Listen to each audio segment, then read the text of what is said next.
More, by the way, from Capitol Hill today. House Democrats releasing new Epstein emails, some of them referencing President Trump. The White House is pushing back on those emails and how the media is portraying them. Fox News senior White House correspondent Peter Doocy has the latest. Peter.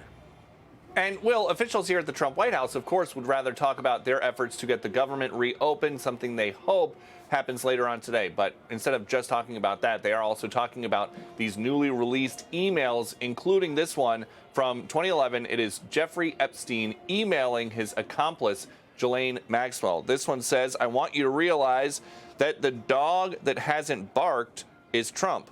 Victim, redacted name, spent hours at my house with him, has never once been mentioned." Officials here, though, are puzzled about why Democrats redacted the name of a victim, since that victim wrote a whole book about all this. These emails prove absolutely nothing other than the fact that President Trump did nothing wrong.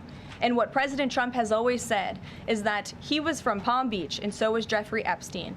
Jeffrey Epstein was a member at Mar-a-Lago until President Trump kicked him out because Jeffrey Epstein was a pedophile and he was a creep.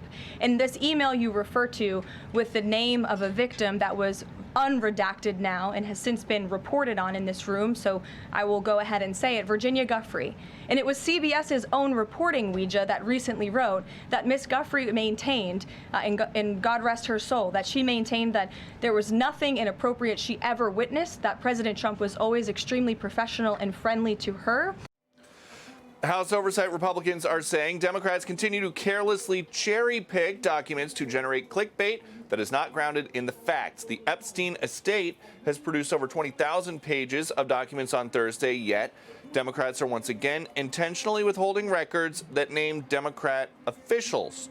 Democrats should stop politicizing this investigation and focus on delivering transparency, accountability, and justice for survivors. And officials here basically believe that the biggest tell that all of this is politics as usual from congressional Democrats, as opposed to an effort by Democrats to get justice for Epstein victims, is that congressional Democrats lost all interest in this during the Biden administration, and that is indisputable. Will.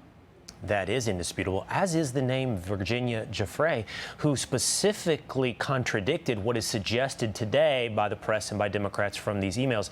I do think, Peter, the other big takeaway is the emails between Jeffrey Epstein and journalist Michael Wolff, who seemed to be coaching Epstein through this entire enterprise on how to blackmail President Trump. If not coaching, then at a minimum advising. And to the point that the White House is making here about the lack of interest that congressional Democrats had during the Biden years, the folks who are on the Democratic side who say now that it is an urgent national security issue to get these Epstein documents out lost 4 years worth of momentum, and now they are back. The White House thinks the timing of everything is suspicious, and basically that they are just these House Democrats are sitting on different things to selectively leak on days that the news might be bad for them, like the day that a shutdown comes to an end. So we'll see how it plays out. All right. Thank you, Peter Doocy. Hey, it's Will Cain. Click here to subscribe to the Fox News channel on YouTube. It's the best way to get our latest interviews and highlights. And click to subscribe to the Will Cain podcast for full episodes right now.